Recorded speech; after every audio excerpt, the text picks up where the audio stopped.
Hey guys, welcome to the Neglected Podcast.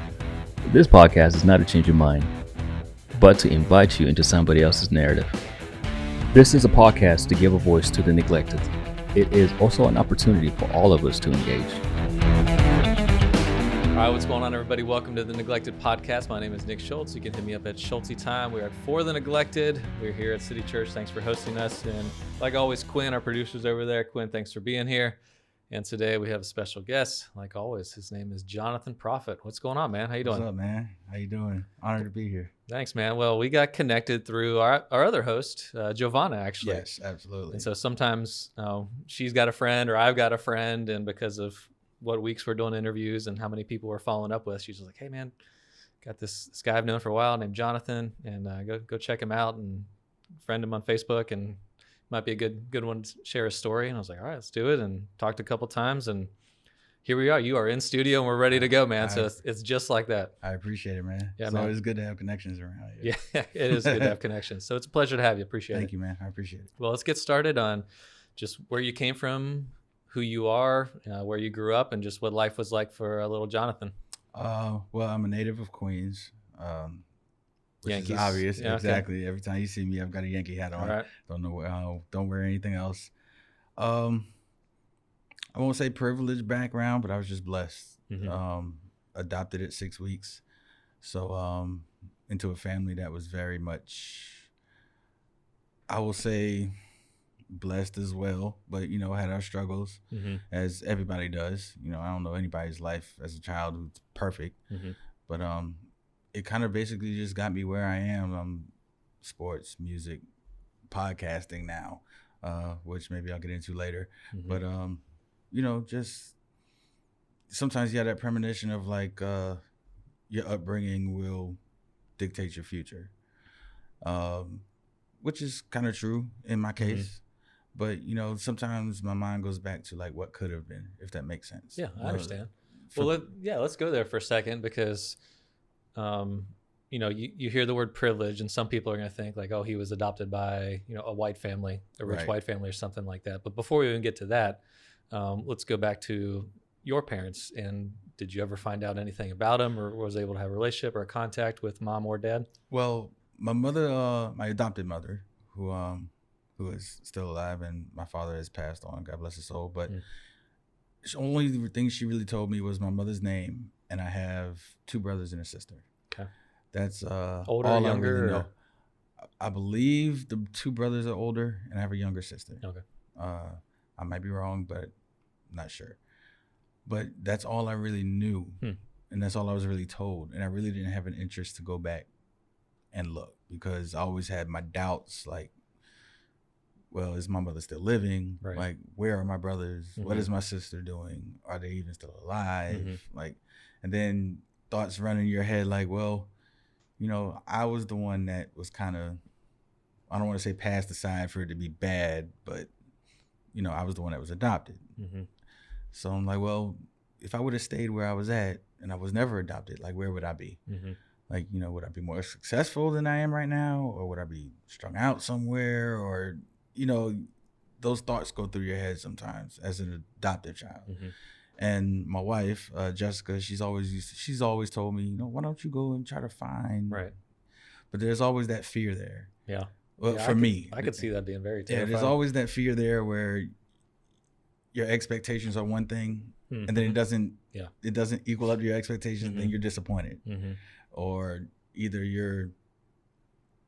you feel a certain way because, they're living lavish in Beverly Hills or LA somewhere, and I'm here in Georgia or Florida or Alabama or whatever, then that could bring kind of like an anger aspect to it. Either way, it's going to change a lot. Yeah, either way, it's going to change your mind about a lot of stuff. So did your mom ever tell you what happened? And for you, did you go into foster care and were taken away, or were you just like given up at after birth or right afterwards, or did you find out what happened? I don't know. Like earlier on when I found out I was adopted when I was about 6, 7 years old. It kind of didn't make sense because when you're young and you're so used to seeing the same people, and it's the first really people you see, you think that's mom and dad, like by Yeah. birth. You don't You don't know understand what that parents adoption wouldn't want is. you or have Right, you. Yeah. exactly. You don't really know what adoption is. And Right. the older I got, I was like, well, I'm just going to give it the benefit of the doubt that maybe there was a situation where I was adopted to where maybe my mother wasn't able to take care of me, or it was a struggle, or whether maybe she thought, I don't want him in this situation, so let me put him here and hopefully he'll prosper somewhere else.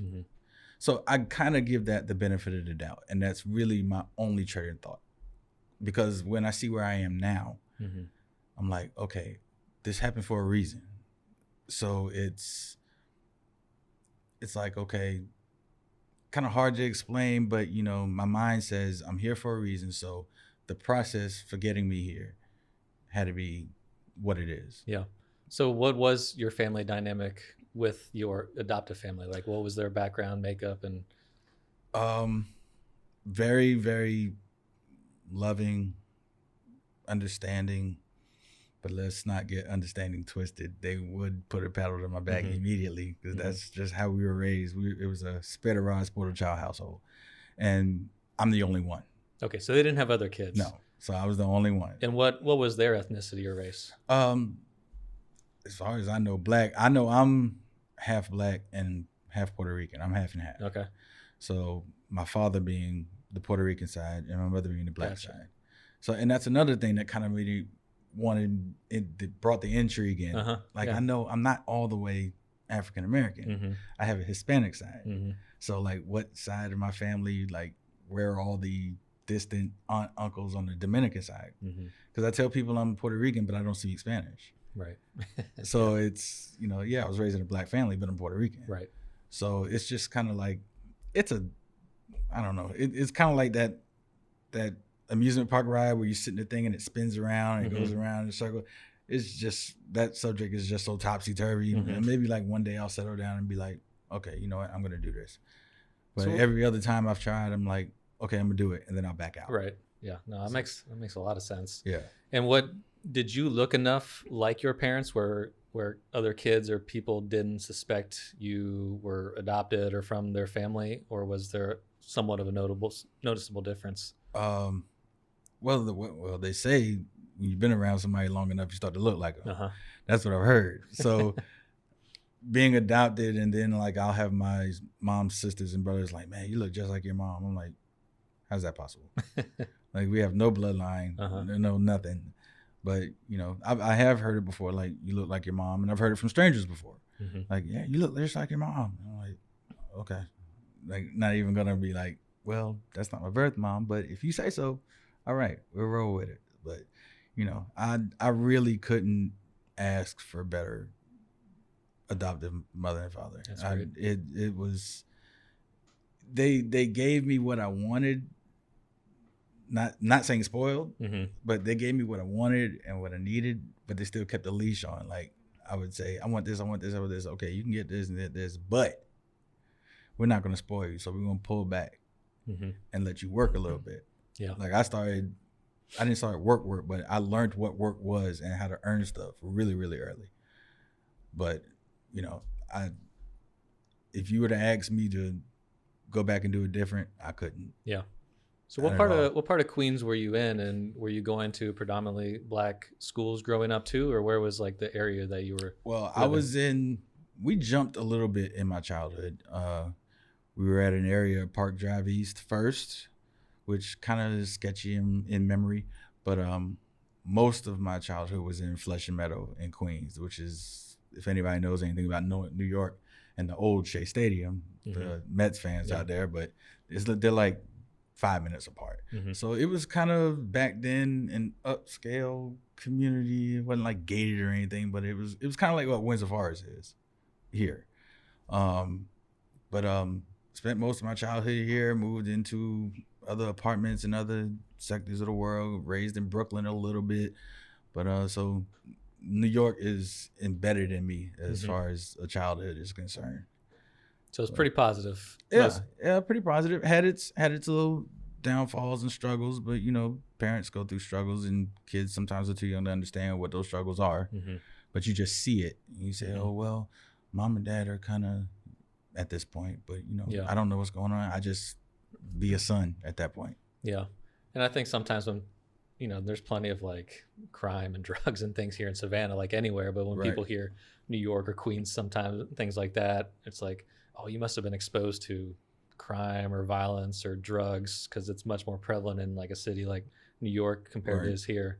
And, was that true for you, that you saw it and had any problems with it, or had friends that did, or were you pretty removed from anything like that? Well, especially my mother, she tried to keep me kind of sheltered, which means like she didn't let me just play with anybody, or Right. she didn't let me have dialogue with just anybody. It was almost like she was kind of fact checking,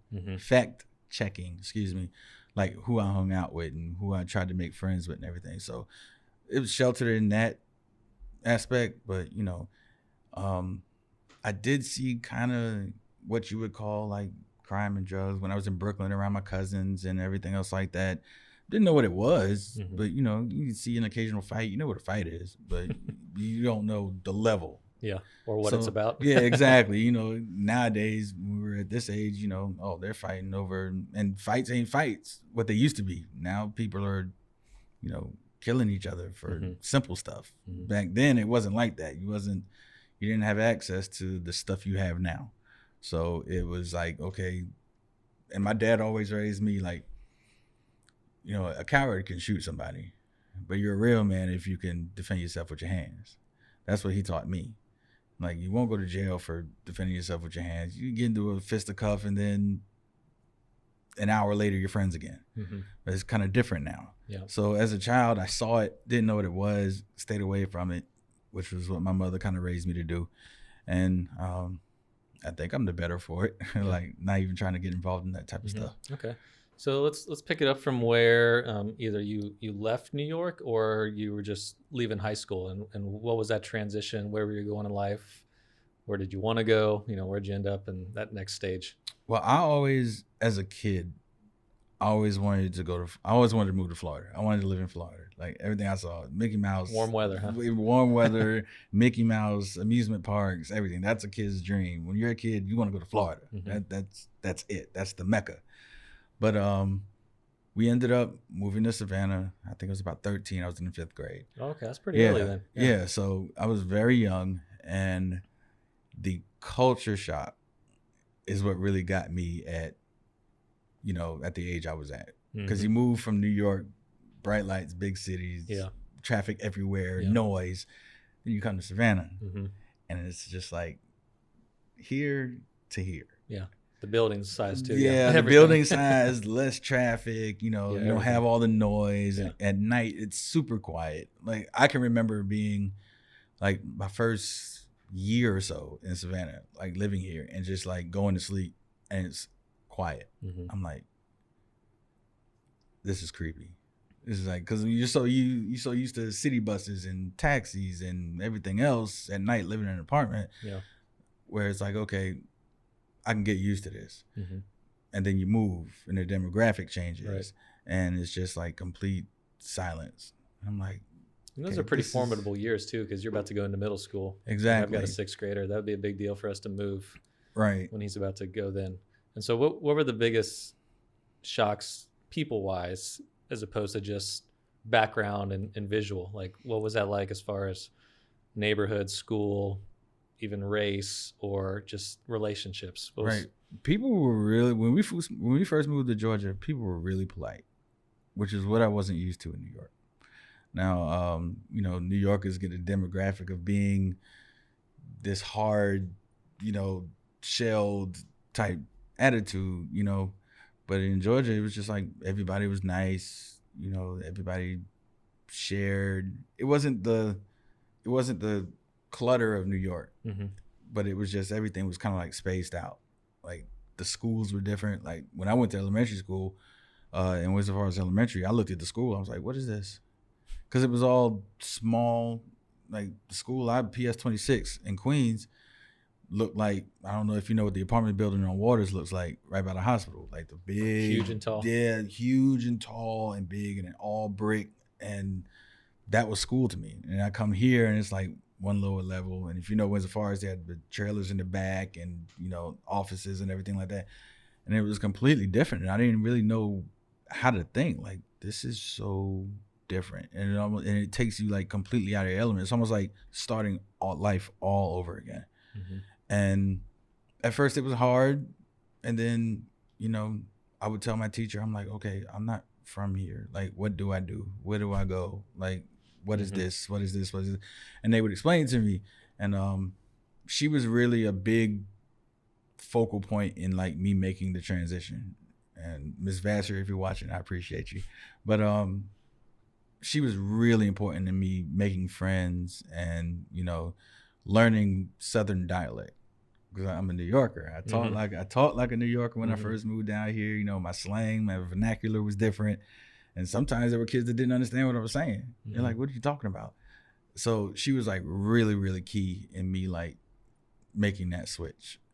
And I just took that and ran with it like all through life. And sometimes I use it now. Me being, 39 next month, I still use some of the stuff that she instilled in me in 5th grade. That's really cool. Yeah. So did you stay in Savannah like all the way through high school and adult years too? All through Savannah. I stay in Port Wentworth now, but yeah, it was Savannah. That was it. Okay, so what's kept you here after like high school? Like going back to that, like what did you want to do, or what did you stay here to do, or did you know, or it was home so you stayed, or? Well, I really didn't want to leave. You know, it's kind of hard when you try to leave something you've known for a long time, and then a lot of people don't like change, and I'm kind of like that. But then again, I'm not completely blocking it out. I'm welcome to it, but I'm not gonna like it.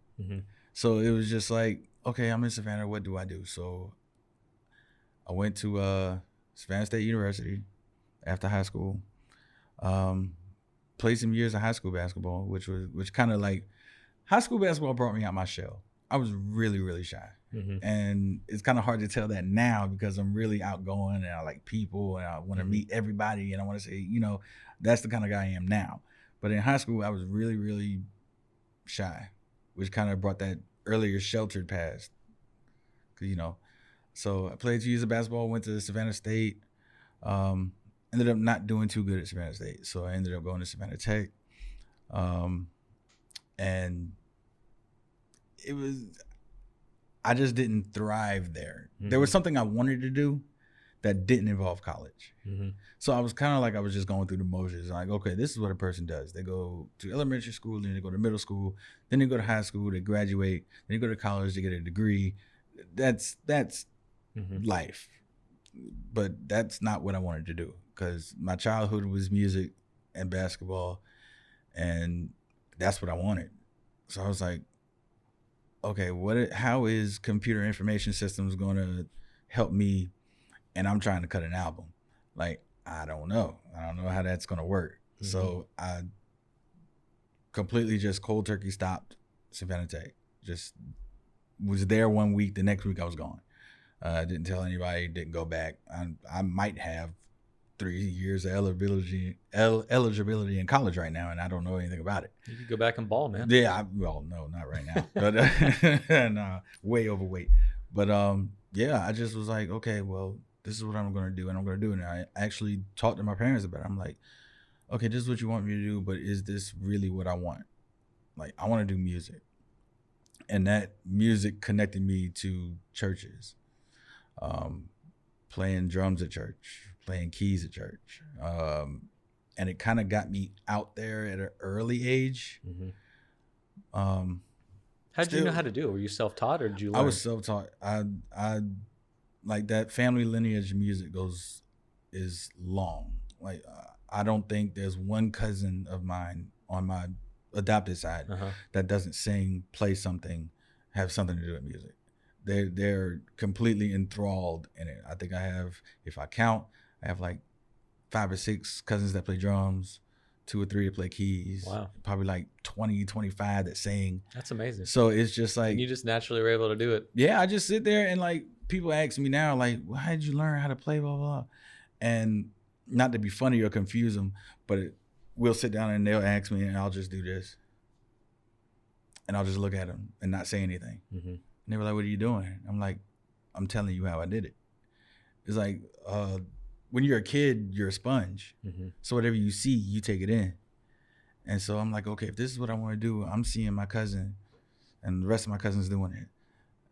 I know they're not going to steer me wrong because they're a family. So, okay, let me just look. And I looked and I looked and I looked and I looked. And I would take it home and try it. And my parents probably still hate me for beating and banging on every pot and pan in the house. But that's what I did. Like, I don't think I've had one music class ever. Mm-hmm.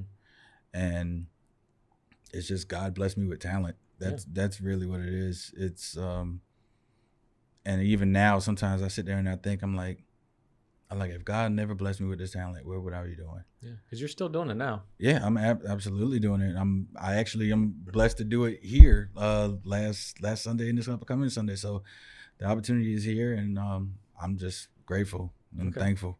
So what happened in between that time? You got Savannah Tech, and you got, man, you're 39 years old now. There's a lot of life that happened in between there. So what kind of transpired? And we've talked about a couple things over the phone, but I know there's a couple things you want to mention about just that you've been through that, you know, kind of made you go through some stuff. Yeah, there were definitely some trying times. And I'll be honest, 19 to 25 is a blur.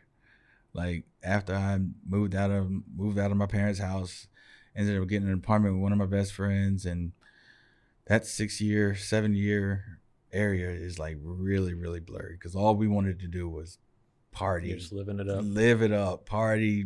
We work hard to get money, only to blow it on the weekend. Mm-hmm. That's what we wanted to do, and basically that's what we did. Mm-hmm. And it got to a point where I was doing it too much, and you know, body started taking a toll. Started to look older than I really was. You know, stuff like that will do that to you. But and ended up moving back in with my parents at about 26-ish. And that is one of probably the best decisions I ever made as far as determination of life is, because it grounded me back. It brought me back. Because I was out there, man. It was parties every weekend, drinking, chasing women, young age, man. And I told my mom, I'm like, we're basically about to lose our apartment. Like, what do I do? And, you know, she brought me through the life lesson, as all moms do. And she was like, you can come back. So I went back. And then that's when the music really started to take off. Like, as far as like gigging and doing shows and joining bands and everything else. Because I don't think I would have been able to do it staying, you know, in the party atmosphere. Right. I wouldn't have been able to really hone in and ground what I really want to do. So I moved back in with my mom. I'm like, okay, this is what I'm gonna do. So I started advertising myself, like going to clubs, going to open mics, just anybody that would hear me. Mm-hmm. I'm like, okay, I want you to hear this. Anybody that would even entertain it, I gave them everything I had, because they say, you know, when you're a performer, you perform like there's 10,000 people in the room, even if there's only 5, because you never know who you're really sitting in front of. Right. Yep. So every time I went out, I gave it everything I had, like full bore, 100%, both barrels. And, you know, stock started to rise a little bit. And I was like, okay, this is good. This is good. So I was fortunate to go on the road with a Southern Soul guy later on. That lasted for about 5, 6, 7 months. And then life really changed when I got married. So it was basically music, and that's all I knew. Work and music. Like, I worked at KFC at one point, worked at Texas Roadhouse, which you talked about earlier. I've worked at car dealerships. I've worked everywhere. But outside of that, it was music. And then I ended up actually finding my wife at a gig I was doing. You never know who's going to be in the audience, right? Man, play your heart out. It's so funny how it worked out, because me and my wife were middle school friends. So, and then once we graduated middle and high school, we branched off. She went to Atlanta. I stayed here. And then we never spoke again. Mm-hmm. And it ended up like she found me on, now she says Facebook, but I thought it was MySpace. Mm-hmm. This was 2010. Yeah, aging ourselves a little bit. Right, here. exactly. This was 2010. So we found each other and we started talking, and then it grew into a relationship. And at the time where she reconnected with me, I was actually seeing somebody. So I was like, oh man, I used to like this girl in middle school. But now I mean, it really was. I used to, I don't know. I would just look at her in middle school. It's like, man, she's beautiful. But middle school, you're scared. You're 13, 14 years old. Back then, 13 and 14-year-olds ain't doing what 13 and 14-year-olds you are were doing looking now. at her like you were looking at your cousins play drums, right? Right, exactly. Just enthralled and just looking like that glowy look with the stars in the background and everything. You got an aura around you. It's just what it was. So we reconnected, and we are 10 years this year.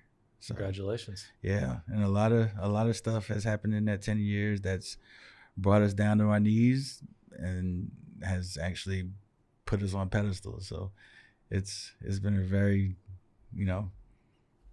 tumultuous 10 years. Mm-hmm. Well, anything you can share from your experiences without something your wife doesn't want you to share? I think my wife knows everything. She knows stuff. I know she knows it, but I don't want you to share anything that she wouldn't want you to share. No. But some, just something, because marriage isn't always the aura feeling.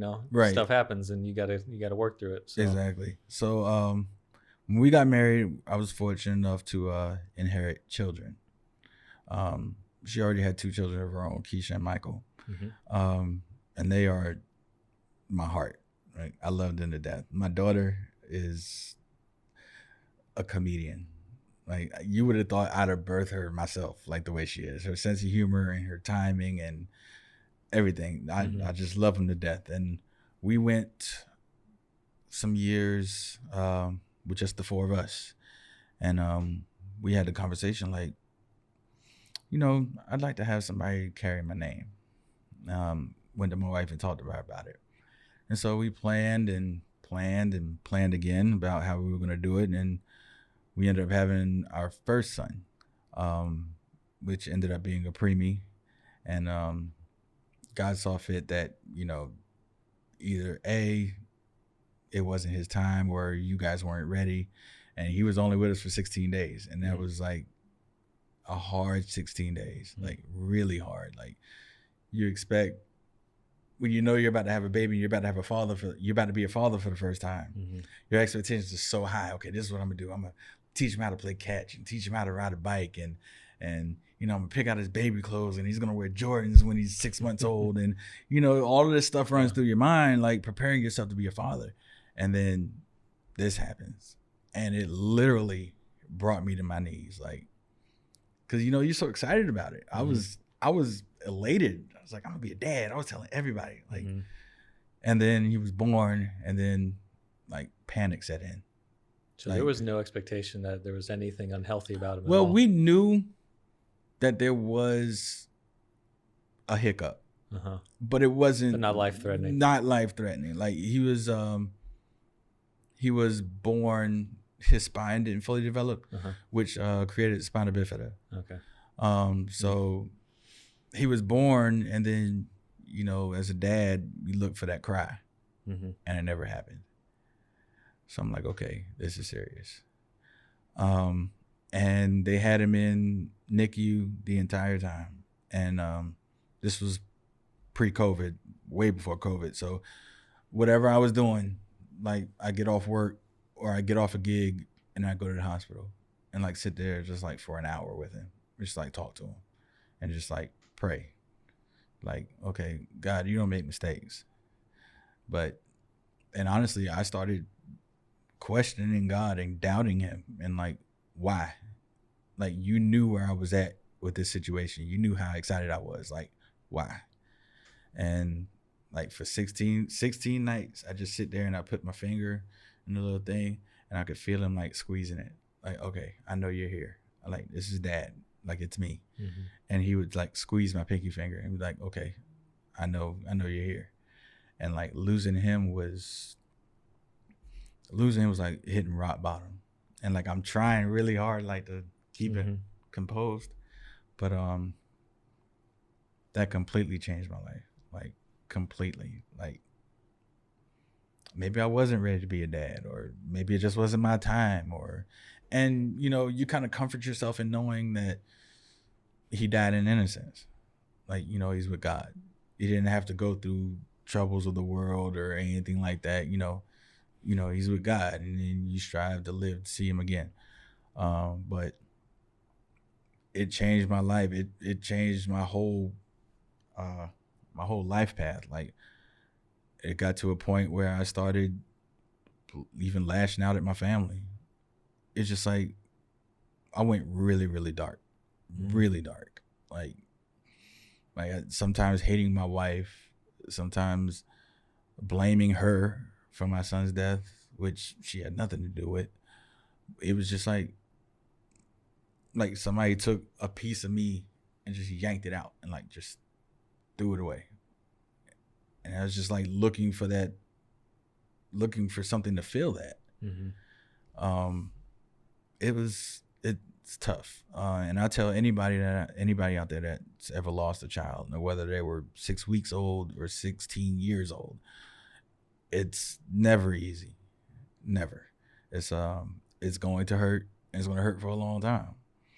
But you know, just stay prayerful and have faith, basically, because like I said, God never makes mistakes, and he knows what he's doing. But that time was hard, man. Like I thought about suicide more than one time. Like am I even worth being here? Like, I bring a child into the world and he dies. Like, I don't have any worth. I have nothing to carry on me. Like, I have nothing to look at and say, this is me. Because I was married into a family with children. They're not my children, blood, but they're my children nonetheless, because me and my wife are married. But at that point, it didn't feel the same. It was just like, okay, y'all are my kids, but y'all really ain't my kids. Like, you know, it's not a hatred, but it's a, I don't know how to explain it. Like, I get what you're saying. And you know, how did your wife and your kids handle that period of time too? Because obviously you're going through it, and you know, they're experiencing hurt too. I mean, you might feel like you're hurt more than they are, or they're processing it differently. So everybody's hurt. You're taking it, you know, maybe way over here to this extreme side. They're still hurt, maybe not as much as you are, and you're all processing it differently. And you know, how hard was that to reconcile the damage that maybe you caused during that period of time to get back to a healthy place where, hey, I'm now the man who I'm supposed to be, and I'm not going back to that. Right. It's like the damage caused really was, and you really hit it right on the head. It was because, like, when I grieve hard, especially when it's a person that's really, really close to me. Like, I've had friends die, and you know, you grieve for them, and then sooner or later, because you didn't have that connection like a son. So when my son died, I would look, and like my wife was just kind of like going through everyday life. It was almost like I expected her to grieve like me. Like, I expected her to just like break down and say, forget the world, and blame God like I was, and ask all these questions and have all this doubt and everything else. And she wasn't. And I was just like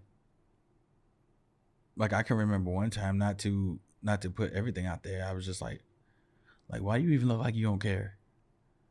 Like, why is this not affecting you? Do you realize what just happened? Like, we just lost our son, and you just like, it's nothing. And like, that made me hate her a little bit, like, almost. And that caused like a severe division in my family. One that sometimes I thought could not be repairable. And it was to that point to where like we would argue. Like, I would lash out at the kids. And I think what really did it for me was, like, my son died on a Sunday morning early, like 2 a.m, something like that. We got a call.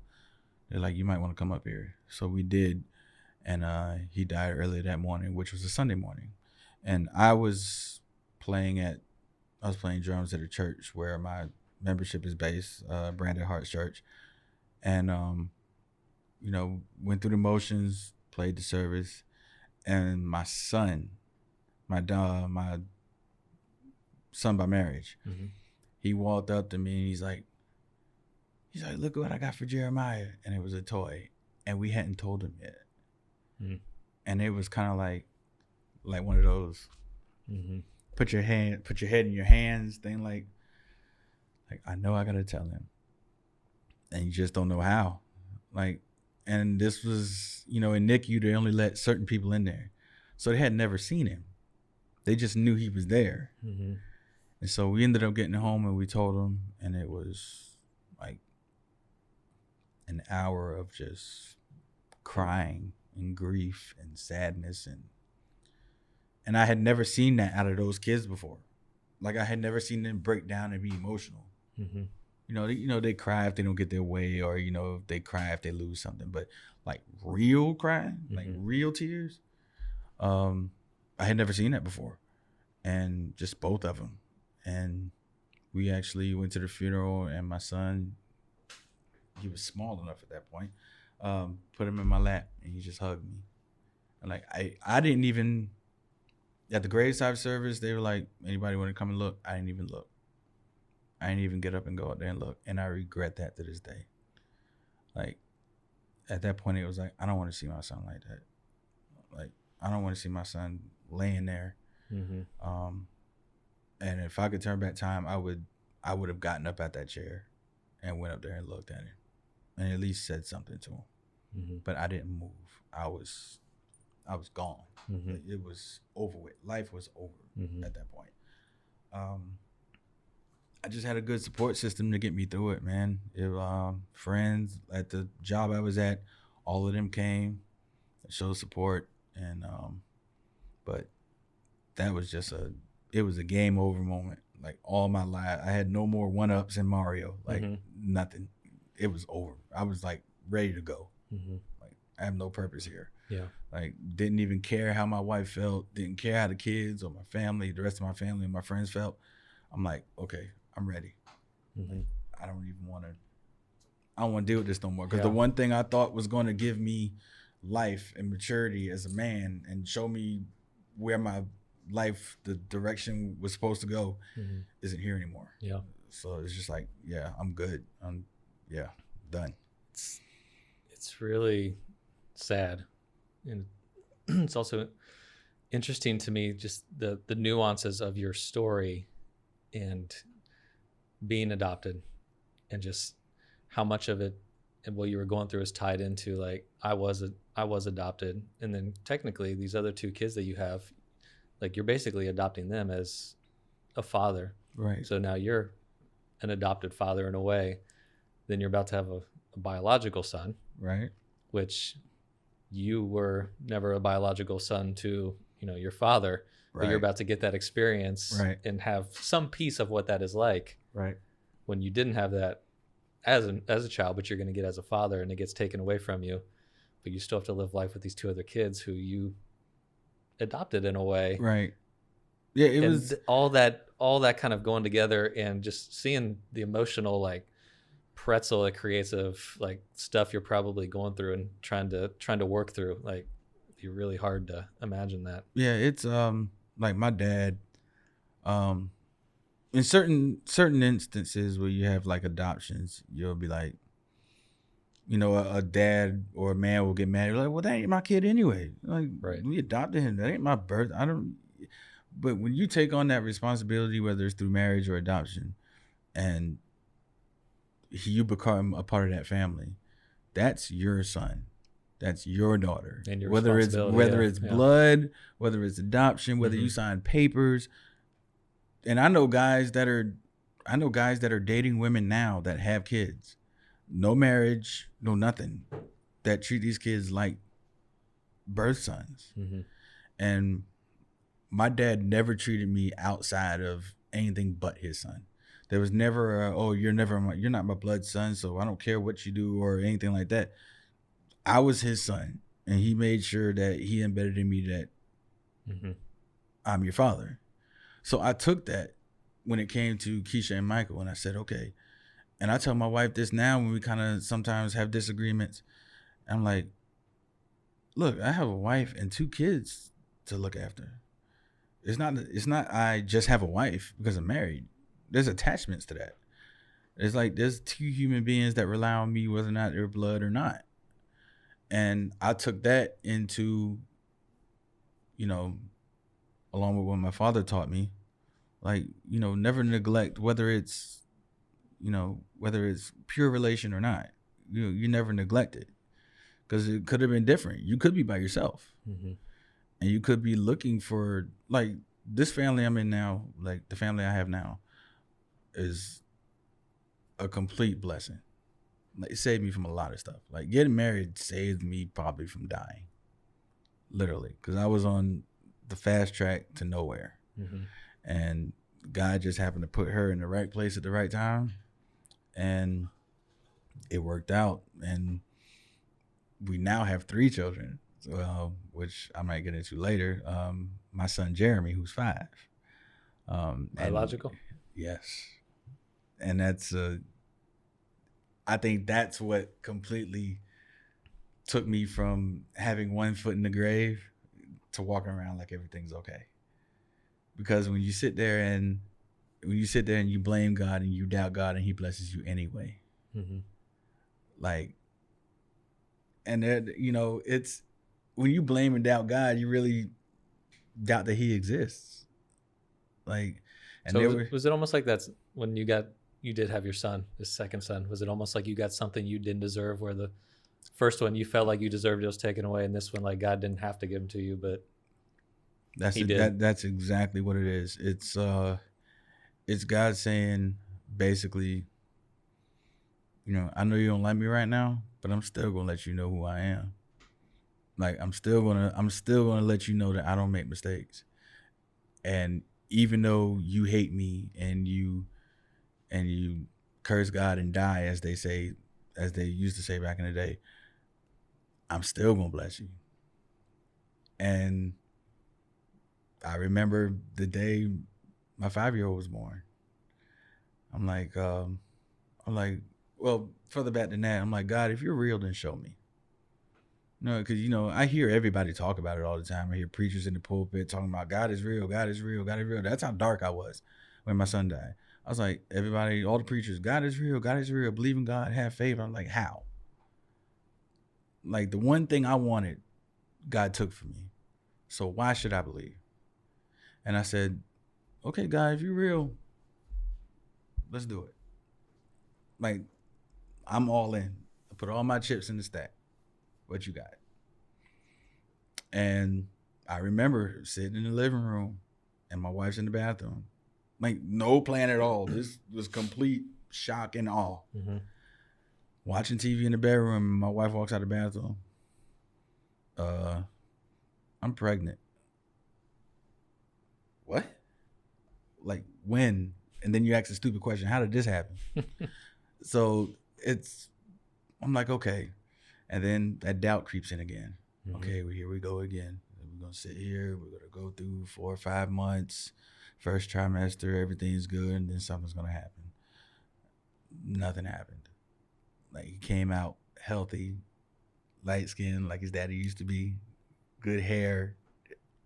And then we're in the delivery room. And then my mind flashes back again. I'm like, okay, I'm waiting on the cry. Because that's what I waited on the first time. I said, I'm waiting on the cry. And he was born and he didn't cry immediately. I was like, vocal. I was like, okay, why isn't he crying?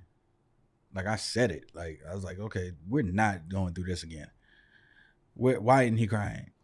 And she smacked his bottom and he started bawling out crying. I'm like, okay. And I immediately went into like tear mode. Like, if I'd have put my head down, I'd have drowned myself in my tears. I was crying so hard, but it wasn't because I was sad. I was so happy. And I'm like, at that point, I'm like, okay, God, all right, I got you. All right, my bad. It was that my bad moment. Like, yeah, okay, all right. So do you think you're at a different place now where, you know, obviously this is worst case scenario, like something did happen to your son and, you know, he got a illness, terminal illness, or passed away or something happened.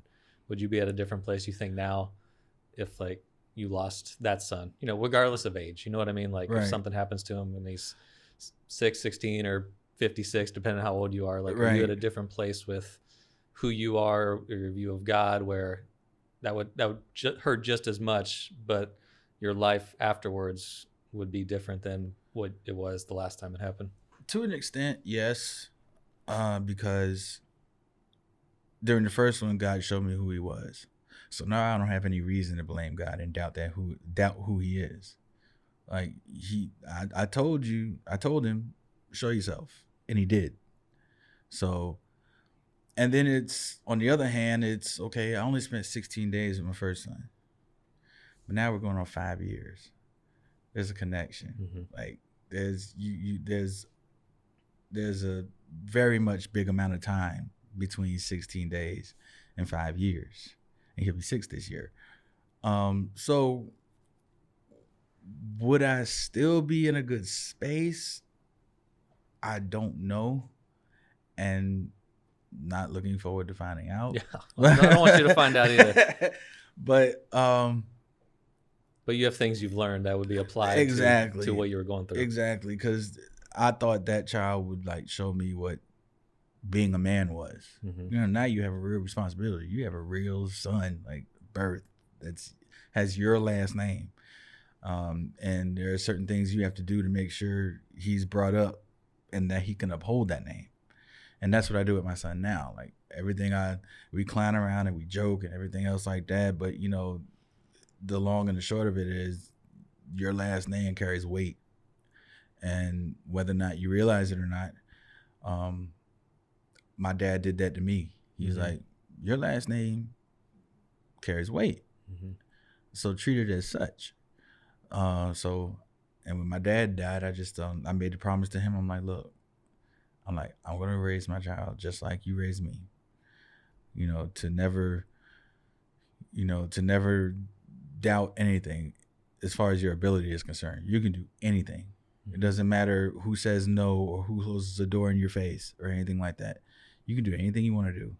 All you have to do is just work for it and just pray and ask God for it, and he'll do it. And he did it. So, I don't know. There's certain times now where he'll get sick and I'll panic a little bit, mm-hmm. especially now with COVID going on and everything. Yeah. Like, and that's normal for people who've lost a child too. So I mean, yeah, like, there's always gonna be some of those feelings. Yeah, he dropped not even a month ago. He dropped like 102-degree fever, and I panicked. And my wife was like, "Calm down, just chill for a second." And I got on the phone with my cousin. She's a nurse at Memorial. I'm like, "What do I do? What do I do? What do I do?" And she was like, "Well, just do this, and if this doesn't work out, then bring him in, blah, blah, blah." Mm-hmm. I'm like, okay. And I'm still just like hyperventilating with no bag. I'm just, okay, I don't know if I can do this. And like almost started to cry a little bit. And my wife's just like, chill. Just like, take it easy. And so, you know, he eventually got better and, you know, the rest is history. So, but like, I'm beyond blessed. Yeah, man, it's a wild journey right there, man. Yeah, it's a wild journey. So when you look back on it, let's just pretend that you've got another half of your life to go. Right. You know, you and I are close to the same age, and you got another half to go. And based on what you've experienced from growing up, from you know your family experience, being adopted, being taken care of, passing on that last name to you, how important it is, what you went through with the hard stuff right after college, but then getting married, kind of having your life saved, going through a very traumatic experience, then being blessed with another experience, all that stuff. Right. Like when you take all that into account and view who you are, who you were, and where you want to go, like what do you see the next phase or second half of your life and what you want to accomplish based on what you've learned? I think if I look at it, I think I'm on the right track because where I wasn't before, I'm including God more in what I'm doing. Like, not to get too personal, but, you know, there was a point recently where I almost, like, lost my family. Like, it was a point where we were going to go lawyer up and everything. And that's traumatic in itself, because you've been in a situation for 10 years and then you can all lose it in the blink of an eye over an argument or something you did that would really open your eyes to some things. And I reverted back and almost wanted to start asking God why. Like, why am I doing this? Like, why can't I keep this train of thought? Or why can't I push myself to do this? And God was just like, trust me, like, I got you. And I had a meeting last Saturday, actually, with a mutual friend of me and my wife. And I don't know if you've ever had like a experience where somebody you know but you don't talk to very much that has a connection with God basically kind of just reads you, and like they hear from God on their own.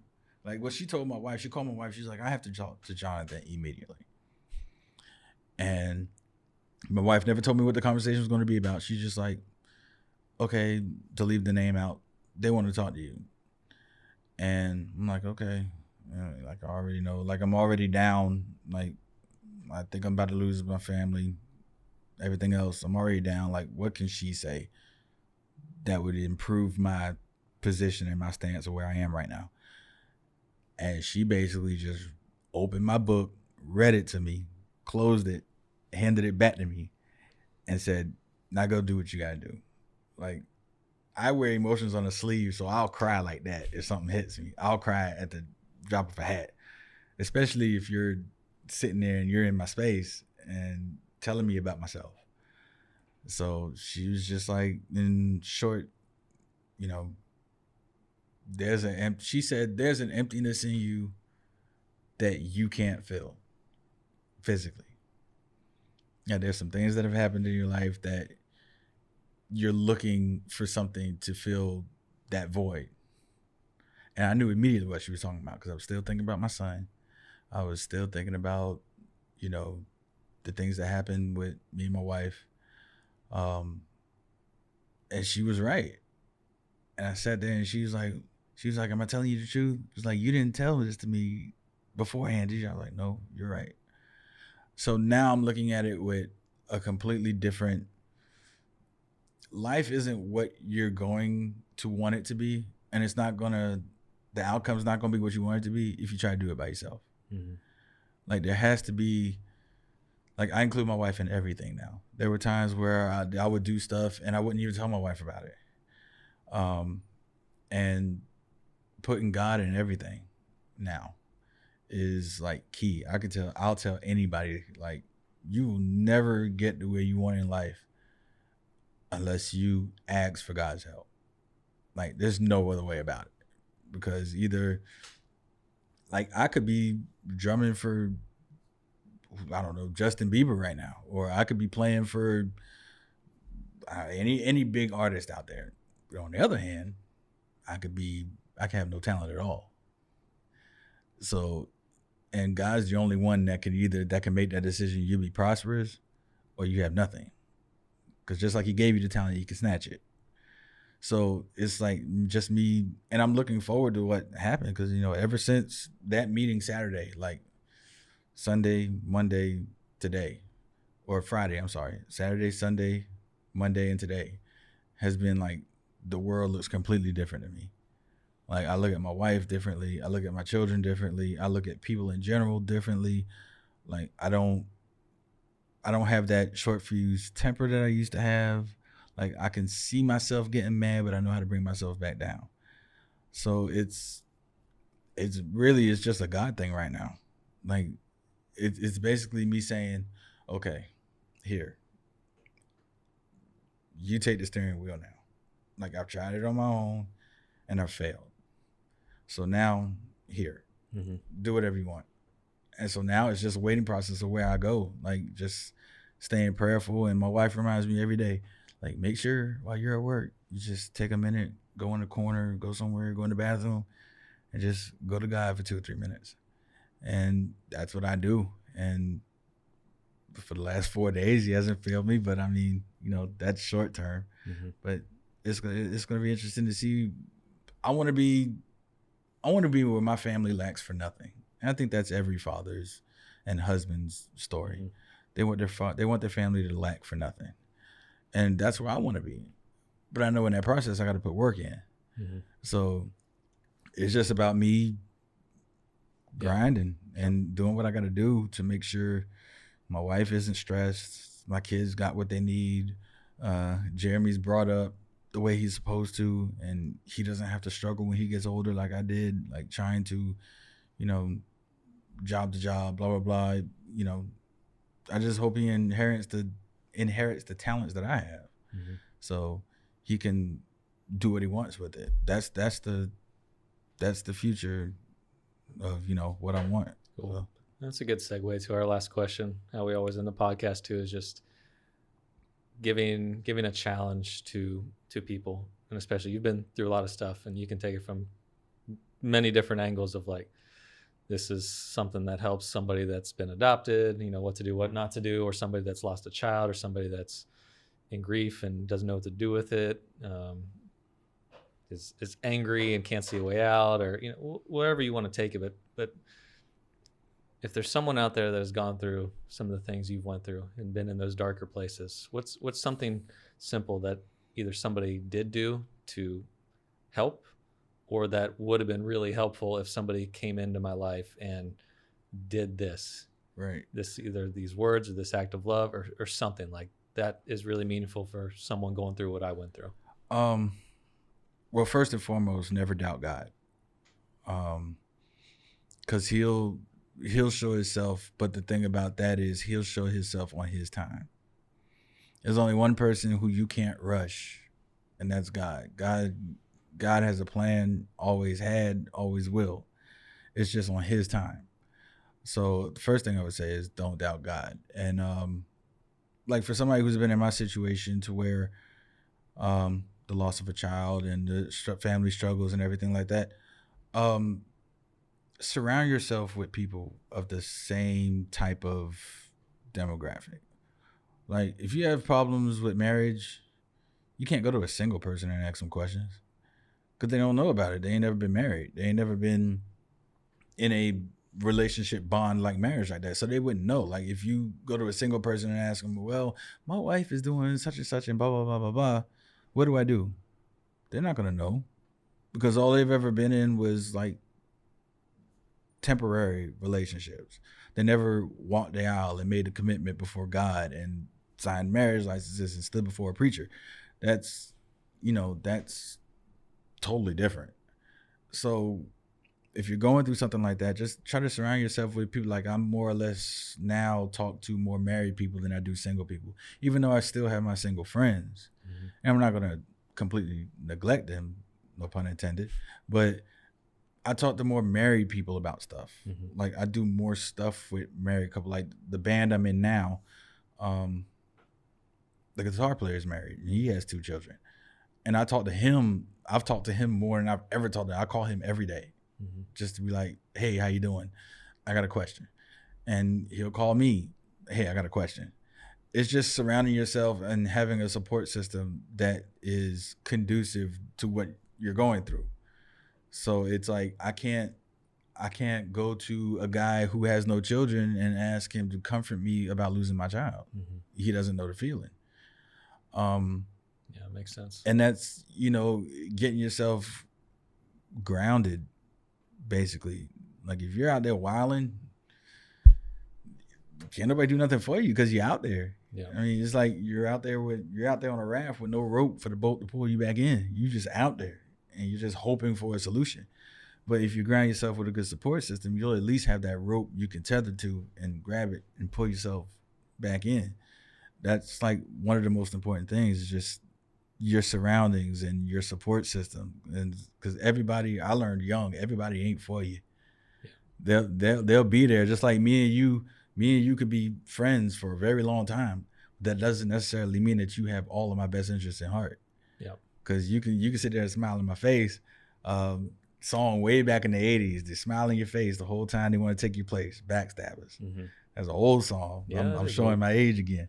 But that's just what it is. Just make sure you're surrounding yourself with people who really, really have your best interests in heart and that know what you're going through and know how it feels to have gone what you went through, and just staying connected to God. Basically, that's the main focal point. Just never doubt God. Seriously, just don't do it. It doesn't work in the end, because all he's going to do is show you you're wrong, and then you're going to feel worse than you did before. So that's it. Thanks, man. I appreciate it. And I appreciate you just being vulnerable and sharing your story, and especially some of that difficult stuff that, ultimately we're doing this so it helps other people. It's not just about like, hey, look what this guy went through. And, it's a good story. It's like, there's other people that identify with it, or, somebody else that's going through it. And, it's big thanks to your wife and your kids and your family too. And just, they sound really awesome. And, I think this being there to love you and right. allow their story, it's part of their story to be told through their dad and husband. And, it's a really cool thing. So just want to thank all of you. Yeah, that's part of the reason why I kind of got interested and wanted to connect with you, because nobody out here is really doing something like this. So for the fact that you guys are putting this together and having people on here who have stories, because everybody has them, and a lot of people can relate to them, but a lot of the times they don't have an outlet to hear them. Yeah.